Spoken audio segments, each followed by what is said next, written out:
Yeah, that all or nothing thinking is sneaky as hell too.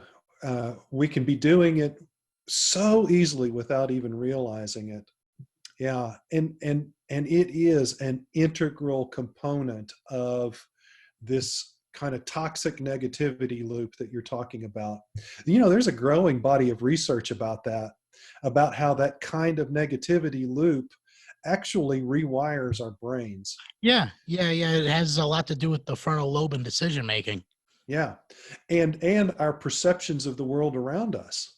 That the more we allow ourselves to stay stuck in negativity, then the more that's all we're capable of seeing in the world around us. And even the things that, in reality are beautiful things, we distort them into something evil and ugly. We can do that, and we can see all kinds of threats where they don't actually exist.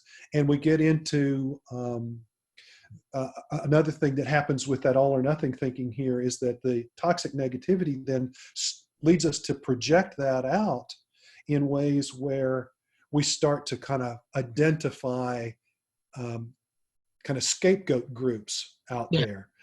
That group over there, they're this way and they're bad, and that group over there, they're that way and they're bad, and they're this other group over there, well, they're all that way and they're a threat, and everybody in those groups. And then we start identifying individuals by what groups. As soon as we meet an individual, okay, what group do you fall into, so I can plug you into my toxic negativity loop. right. Well, I mean, even in, just a more of a, a personal way to use it as a defense mechanism, that's just, another woman, it's particularly if like you've been cheated on before, been in an abusive relationship, she's just going to treat you the way everybody else does. It's not even worth getting involved or, kind of getting to know someone. And, a lot of times, you were talking about, different groups just kind of being scapegoated. A lot of that as well as defense mechanisms to try and keep ourselves safe because primarily if Yes. you're afraid of groups that you've never had any real tangible contact with, you have no objective experience to base that off of, so you just allow those thought cycles to kind of dictate and define what they are. Yeah, for sure. For sure. Yeah. You know, that this really goes back to what we were saying earlier about how everybody is, whether they're consciously doing it or not, everybody is struggling with their own insecurity, their own fears, their own discomfort with the unknown and the mystery of life and of themselves. And And every time we see anger and hatred and hostility in the world, if we can remember that underneath that is always fear and insecurity, that it really does make it a lot easier for us to have compassion, even for the people who um, seem to be like hostile towards us, opposed to us and our freedoms and our rights. And I think that that's one of the things that we really, really need right now. You know, that that we're not remembering that basic level of humanity in all of us. And and and sometimes it's, I can see the basic humanity in you, but I'm not aware of it in myself, so I'm going to be arrogant and judgmental about you. Or I don't see it in you and I see it in myself, and so I'm going to be depressive and withdrawn and self-critical and not engaging in life. But if we can see it in both directions and know that that is a universal condition of humanity, then it can help us get past the hostility and the defensiveness and get into some real opportunities to connect and engage with each other and find our common ground. And I feel like I mean, just nowadays, it's harder to connect with people on that level because I, and then I don't want to say everybody, but I feel that, a lot of social media these days, primarily I'll use Instagram as a example here, because Instagram is all about creating a brand about what you are about for yourself, right? Mm, You're only putting out, the pictures that you want the world to see. Kind of going into that mask archetype again, right? It's this yeah. fictional version of who you are. And, you have so many people out there who, if they're not engaged on that level, they start to internalize a lot of that. Well, why am I not Hmm. making these same kind Hmm. of reaching these same kind of benchmarks other people are? Why am I not at Cancun? Why can't I enjoy this or that? You know what I mean? Yeah. But so I feel like being able to understand that everybody is going through the exact same struggle on this journey to discover themselves. It's harder now more than ever. Yes, absolutely. Um, yeah. So, so I'm not going to name anybody in particular here, but pick a political leader of your choice that really crawls under your skin, and that you think, man, that political leader is the epitome of what's wrong with this world and this country right now. And whoever that might be, take just a moment to consider that they are dealing with the same struggle too, and that they have all throughout their life. And that doesn't excuse whatever it is that we find genuinely harmful about what a person does. We're not talking about making excuses and not holding people accountable for bad behavior. What we're talking about is, can we hold people accountable with a sense of compassion and understanding, and instead of trying to destroy people and destroy relationships, how can we continue to engage with people? It's about loving our enemies, actually. And Yeah. if we really love our enemies, at some point, they're only our enemies if they think they are.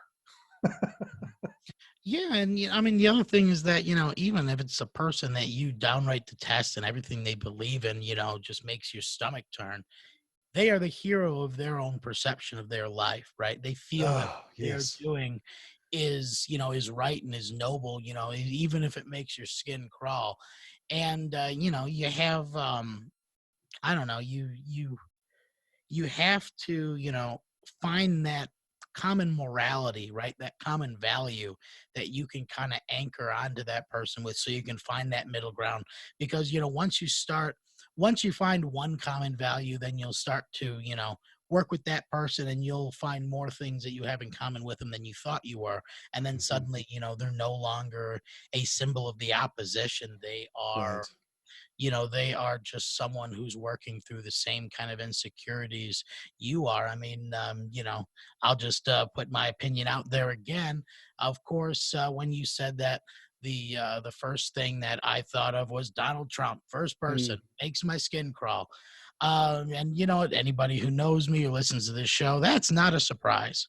However, he is a very deeply flawed man who never had a good relationship with his father. He never got that parental approval. I mean, you're a psychotherapist. I'm sure you can recognize acute narcissistic personality disorder, and just reading through that book that his niece wrote.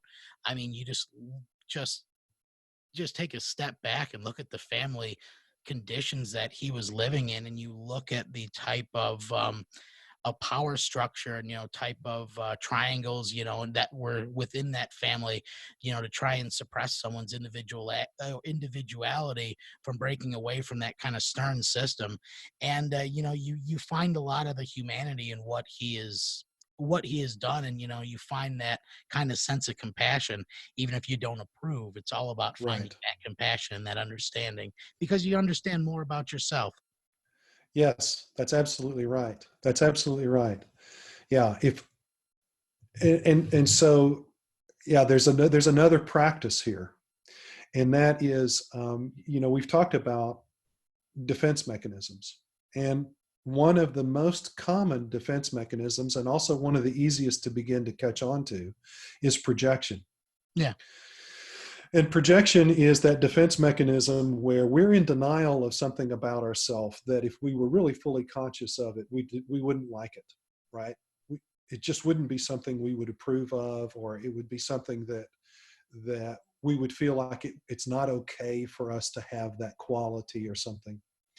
And and so what we do is, instead of dealing with it within ourselves, we attack it when we see it in other people out in the world. Hmm. And and so anytime there's someone out there in the world that gets under our skin and that pushes our buttons, we've got a moment to stop and think, okay, how can I recognize within myself at least the potential to be like that person, to have become like that person if I had lived their life? And if I can find that potential within myself, which I should be able to because we're all human, then that makes it much more possible for me to actually now, instead of objectifying that other person as an evil monster, recognize, no, that's just a human being too. Yeah. He's just a human being too, or she is. And and that's a huge step, because there are two things going on there: greater self-acceptance, and then also greater acceptance of others. Yeah, I feel like it's hard to get to that point though, because I don't know. One of the tenets I tend to live by, it's one of the rules of Burning Man as well, is that you have complete acceptance, right? No matter where a person is at in their life, within their struggles, how bad they treat others, accept them for where they're at and understand where they're at, because it's the only way that you're actually going to perceive them. You have to understand where they're at and you have to accept them unconditionally as the person that they are. Now, whether you put the effort forth to help them, you definitely should. Whether you choose, not to do that, but you still have to accept that person for who they are, and the issues that they're facing. And it's hard to break away from the social norms that have kind of shaped our morality, because even if someone's doing something that you find doesn't fit your moral code, still accepting their choice and their right to make that choice. It's a difficult thing. And I feel like, going off those parental archetypes again, I feel like that Mm-hmm. comes from a pollution of those energies. Yeah, I think you're right. Yeah.